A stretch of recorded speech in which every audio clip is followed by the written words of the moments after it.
Bismillahirrahmanirrahim. Alhamdulillahirrahmanirrahim. Assalamualaikum warahmatullahi wabarakatuh. Sampurasun wargi dulur badaya sadayana tepang dangu di sareng simkuring Mang Ian kidemang gunung halutia gedingan anu kempot anu manis nu pangkasepna sajawa barat cek ma eta ogenya dina acara anu maneh nyaeta dongeng Sunda. Dongeng zaman kiwari ala kiwari anu nyarioskeun lalakon kahirupan mangsa bihari atanapi kabaheulaan. Kumaha dararamang pala wargi sadayana atau mugi aya dina ginanjar kawilujengan rahayu berkah salamet amin ya Allah ya robbal alamin. Dina waktu ieu simkuring sejanaraskeun hancan katunda dina pedaran dongeng anu judulna Dewi Sekar Taji bagian anu ka-44 karya Kang Rompis anu mempesonanya anu pangkasepna sa RT. Kumaha salajengna ilalakon Dewi Sekar Taji teh ulah ka mana-mana tetep manco di channel YouTube-na Dongeng Sunda Mang Ian. Namung satacana dilajeng kade ulah hila panuta acan subscribe kana YouTube-na Dongeng Sunda Mang Ian mangga di subscribe heulanya supados tiasa kenging notifikasi kanggo satiap jejer carita nu salajengna oge nu sanesna. Anu parantos subscribe na simkuring ngahaturkeun ibu nuhun laksa ketika bingahan atau mugi asing tiasa janten rencang nu ngahibur kapala wargi sadayananya kanggo ibu-ibu bari masak nyeuseuh gegerohna. Kanggo bapak-bapak bari nyantai di tepas ngabaheuh hayang nginum cikopai ade guday ngacai ngelai adai ngabayangkeun nu bohay heuh. Da kitu lalaki mah nya poho ka pamajikan jeung adon ngabayangkeun batur. Oge di padamelanana di tempat konveksi bari ngajahit motong ngobrasna, di tempat cukur asgarna di perjalanannya, di kantor ta PNS nya guru-guru sok mararanco dina Dongeng Sunda Mang Ian teh. Di pasar di pabrik di kantor di perjalanan bari nyupiran. Pokona makum kadulu-dulu nu aya di lembur barayan nu aya di kota oge di pangumbaraan kumargi teu sakedik wargi-wargi urang nu aya di luar daerah bahkan di luar negeri sok mararanco dina Dongeng Sunda Mang Ian teh.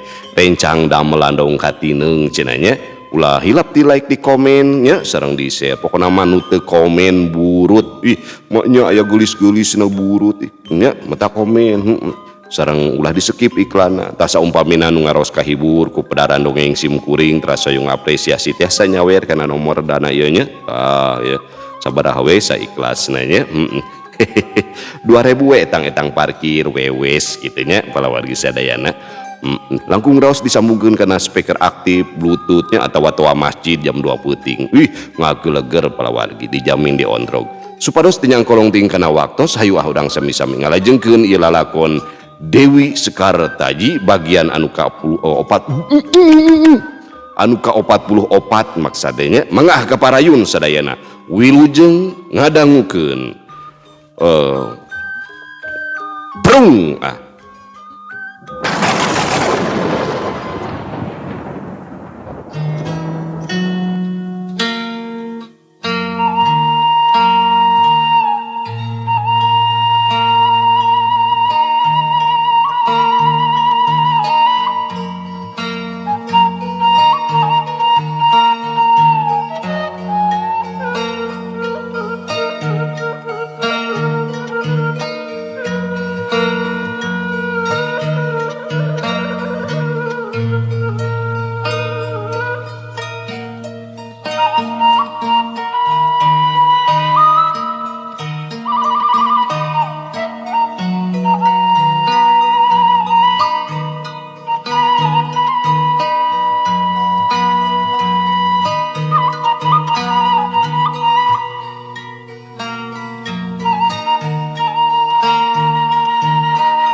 telila di antarana komala geus anyog ka gerbang imahna gubernur kangaranan imah Pangagung Luhung geus tangtu dijaraga ku para punggawa anu samagrang ku pakarang. Basa mireng aya jalma nu lahaloho kadinya teh dua urang punggawa anu keur ngajaraga gancang nyampeurkeun ka komala. Reka mana nyai lu haloho ka dieu? Pokna salah saurang punggawa panuna nyidikeun ka komala. kuring teh arek nepungan Dewi Supata atawa Nyai Ungkug. Walon Komala ngabejakeun pamaksudanana. Dewi Supata, Nyimas Ungkug, ilaing apal tuh Kodin? Cek eta Punggawa gasik tumanya ka baturna anu ngaranna Kodin.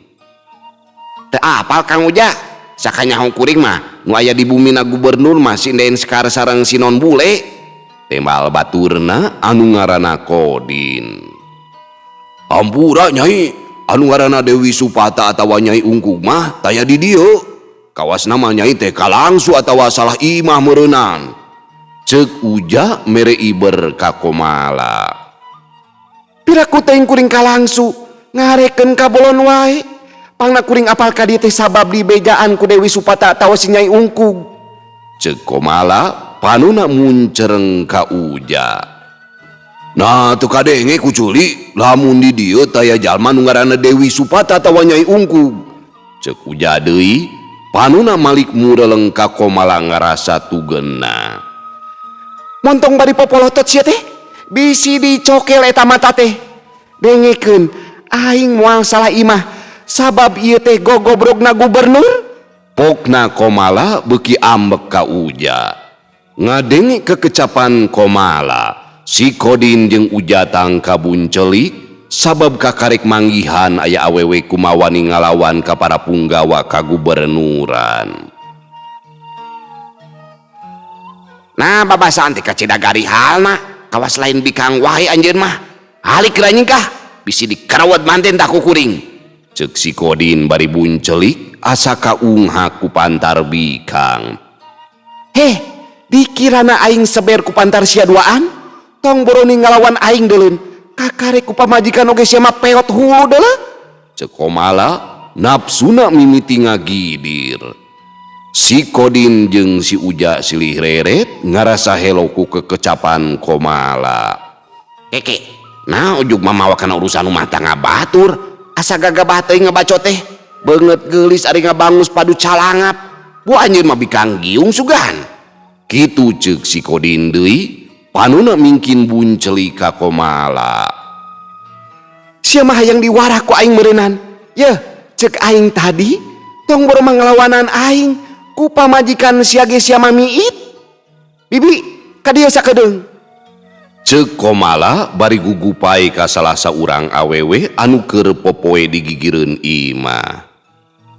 Teu talangke si awewe gasik nyampeurkeun ka Komala, ari si Kodin tangka ngaranjug lantaran anu digerowan ku Komala teh nyikona pamajikanana. Aya pikir saha naon enden? Cek nyikona basa geus aya di hareupeun Komala. Nyikona ngareret heula ka salakina anu direret beungeutna ngadadak sepa. Warah taboga salaki teh sabab geus kumawani purunyus ka kuring. Yeuh, pajarkeun teh teu sieun ku pamajikan lantaran geus karenyot. Kuring teh pan saru awewe bibi bisa ngarasakeun kanyeri papada awewe. Cacakan aya bibi di dieu geus kumawani cunihin ke bikang sejen. Sok komo lamun satu kangen geus tangtu mace badis kunyuk kaluar ti leuweung geura. Kitu pok-pokanana Komala ngareka carita ka nyikona.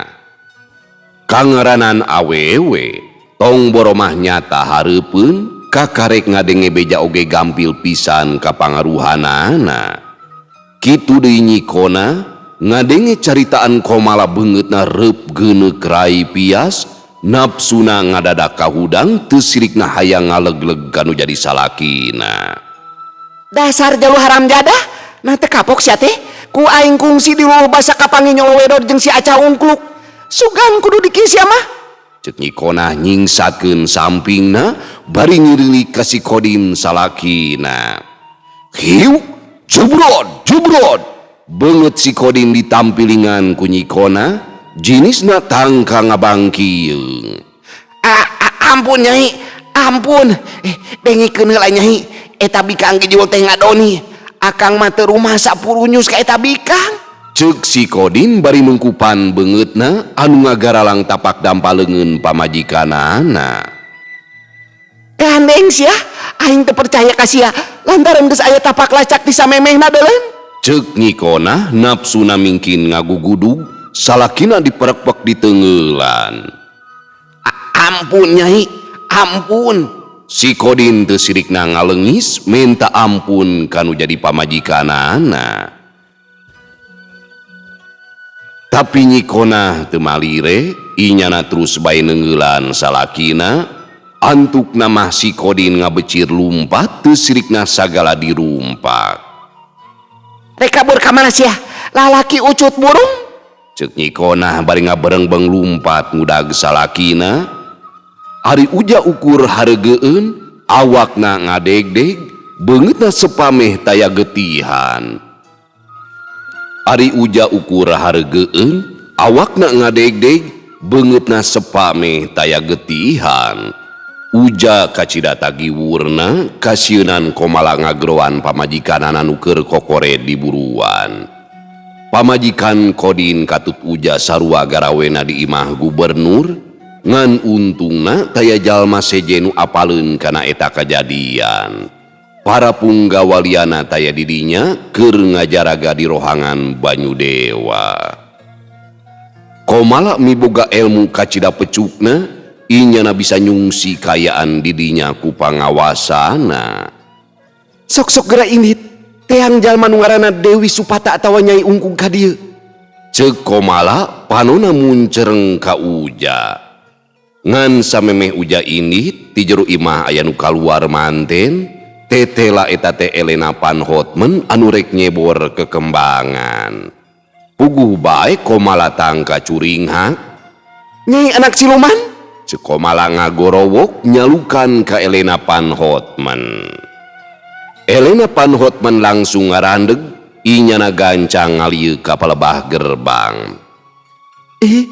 Bibi malah? Cek Elena Panhotman bari gasik nyampeurkeun ka Komala. Nasanes teras kalebet bibi, kadon ngejanteng di dieu. Cek Elena Panhotman deui bari ngarangkul ka Komala. Lain tah hayang gancang asup, kaburu dihalangan ku cari jaluna tah. Walon Komala panona ngadilak jeung molotot ka uja. Ari uja kadon murungkut, beuki sieun we ku Komala, sok komo basa apal Komala teh babaturanana Elena Panhotman asa mingkin geumpeur. Komala dituyun ku Elena Panhotman dibawa asup ka jero imah. Basa geus aya di jero imah, Komala rurat reret neungetan kaayaan didinya. Elena Panhotman leumpang ti heula asup ka salah sahiji rohangan dituturkeun ku Komala. Basa anjog ka eta rohangan, kasampak didinya aya Dewi Sekartaji sareng Den Sipa.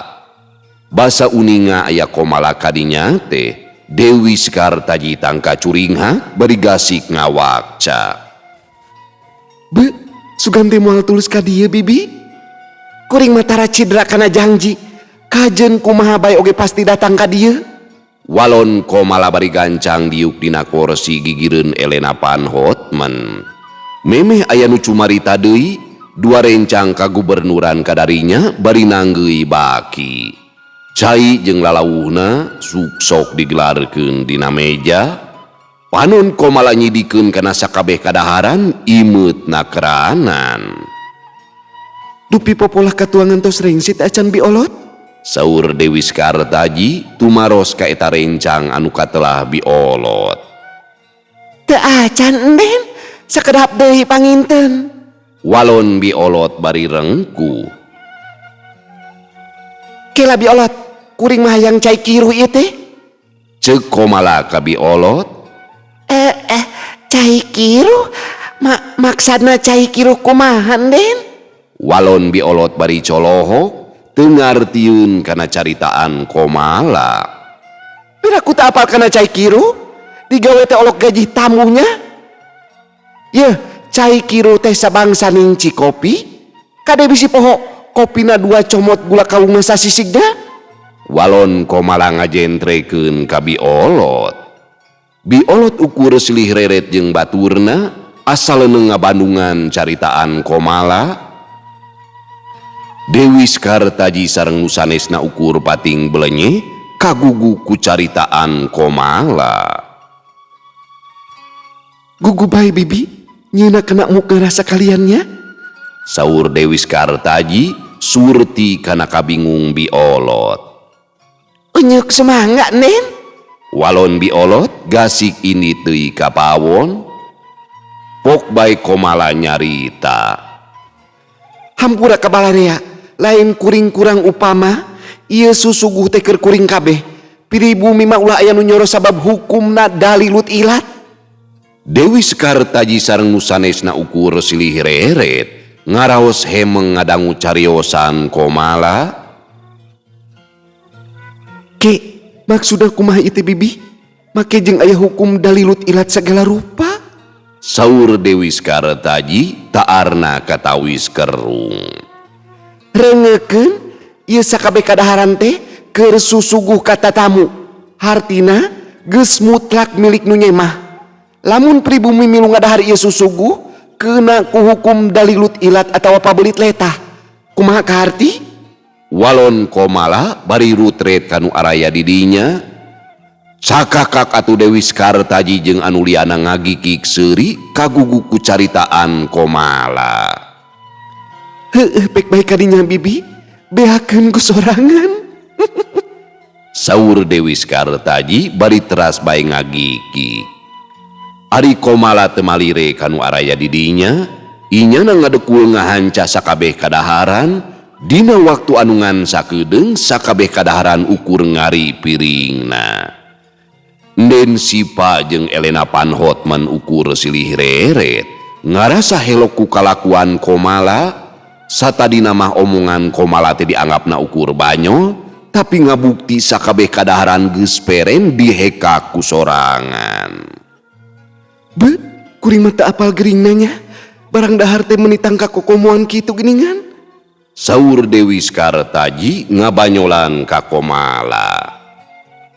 Cirining kadaharan teh kacidang ngeunahna. Ngan hanjakal we susuguna teh ukur saeutik, mata karooh. Walon komala teu kireum-kireum bari atra kutap ketap kene. Keun bae tong salempang, ke susugu mah ditambahan deui. Saur Dewi Skartaji bari jeung imut. Dewi Skartaji tiasa ngamaklum kana ketakna komala sabab jinisna dikungkung ku pangawasa anu linuhung. Basa biolot kadinya deui, Dewi Skartaji teras bae miwarang nyandakan deui susuguhna. Nuhun Nyai Ungkug, ari susugu mah kudu kitu ulah kagok, ngarase mah betah cicing di imah. Pokna komala bari ngarongkong kana lumur cikopina. Bisi arek dahar mah mengki sakedeung dinya anu popolana candrengse. Saur Dewi Skartaji deui masihan iber ka komala. Teu nanaon Nyai Ungkug, anu penting mah daging hayam katut daging muningna ulah poho. Walon komala atra ngemuka bunga. Tong ringrang, daging kotok jeung daging muning mah pohara. Ngan wayahna kotok katut muningna parae.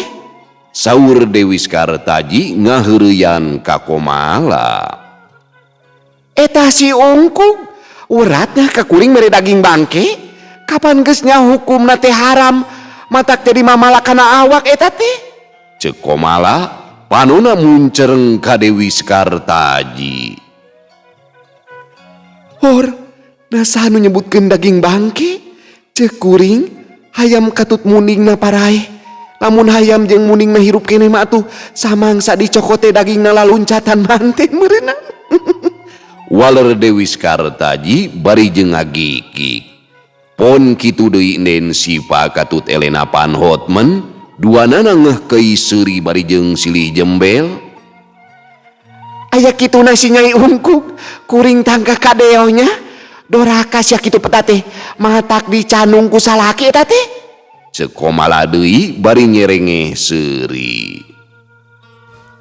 Ae geuningan aya tatamu.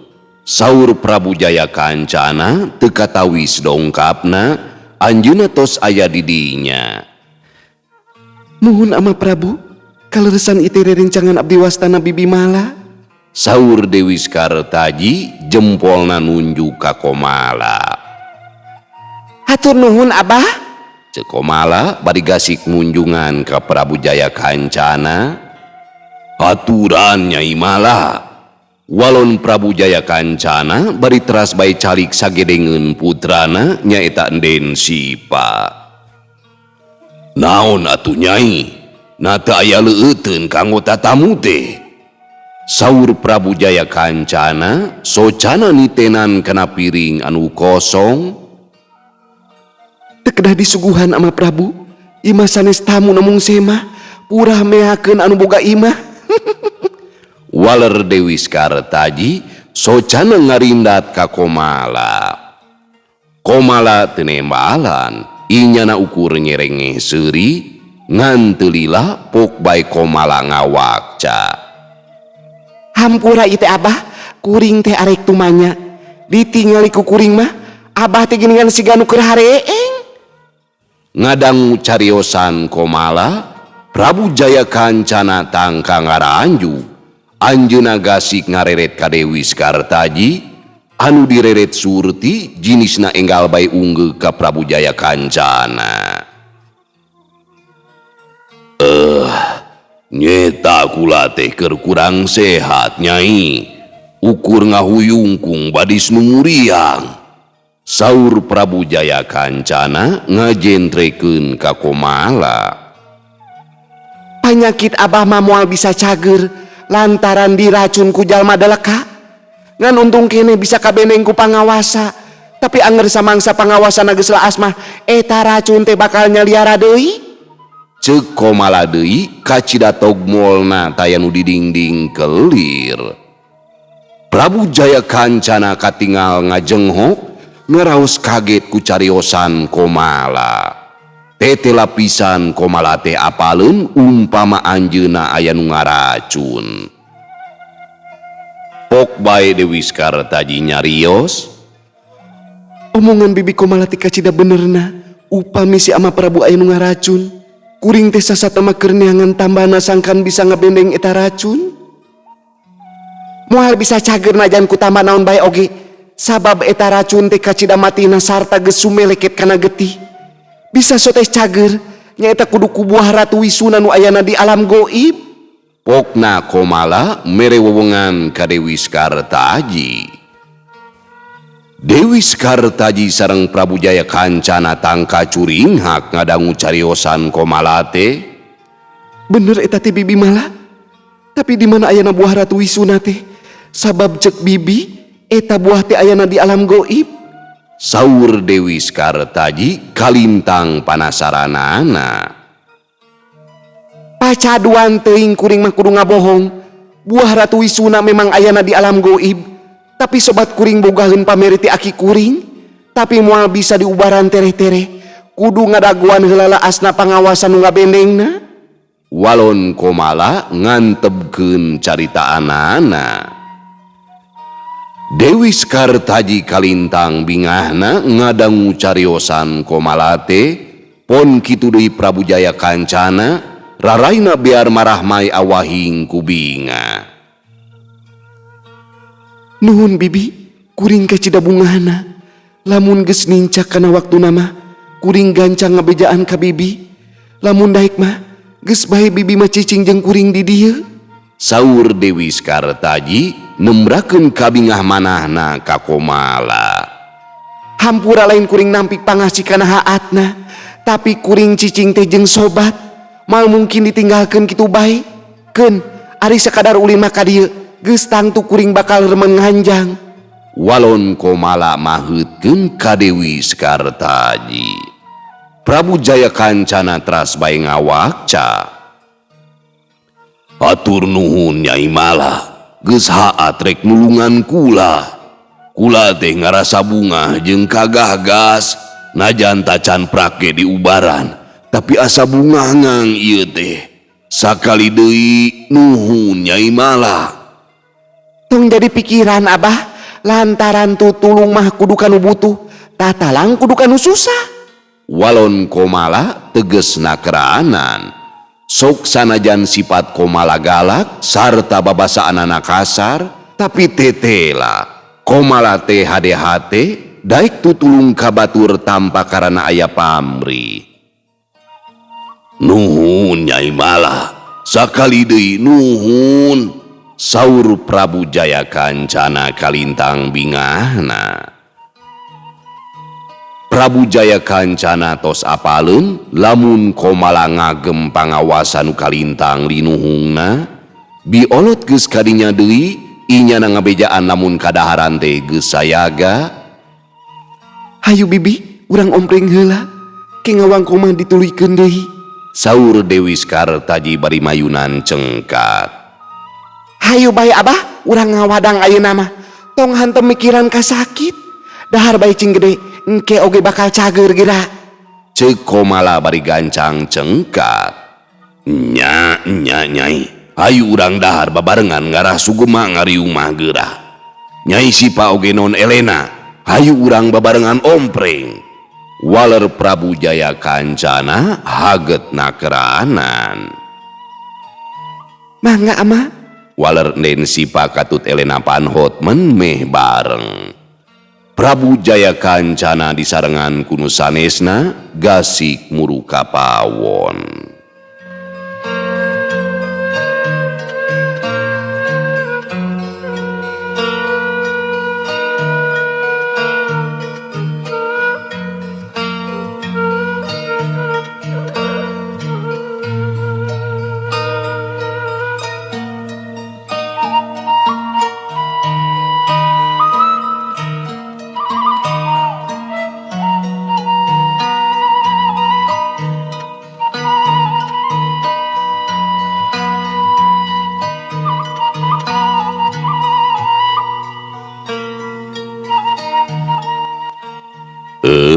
Pamiarsa sadayana waktosna parantos tenyekapan di giningannya. Tekaraos ye lalakon Dewi Skartaji teh nya. Akhir nama penak oge ye dua istri anu geulis kawanti-wanti endah kabina-bina barijung sakti teh nya. Lupung elmuna teh. Jadi ibarat perpaduan kasaktian Dewi Skartaji sareng Komala teh meh sababa dengan masih kene misterius gitunya. Saha ari Komala sabenerna oge saha ari Dewi Skartaji anu sabenerna. Itu sabab moal mungkin ujug-ujug sakti lamun taya asbab nama pan gitu. Nah, kantun sagara itu teh can tepang sareng Dewi Skartaji nya beuki menarik we ieu lalakon teh. Cag urang tuna di Hanyuang siang, urang teuneun di Haneuleuum sieum paranti nyokot ninggalkeun mangsa datang ka sampeur deui. Sakali deui ulah hilap nya, anu bade ngagip tiasa kana ieu nomor dana kanggo meser kuota jang upload nya. Sabaraha we tuh meh lancar dina YouTube-na, dina live-na. Cag urang tuna di Hanyuang siang, urang teuneun di Haneuleuum sieum paranti nyokot ninggalkeun mangsa datang ka sampeur deui. Wallahu muwafiq ila aqwamit thoriq. Wassalamualaikum warahmatullahi wabarakatuh.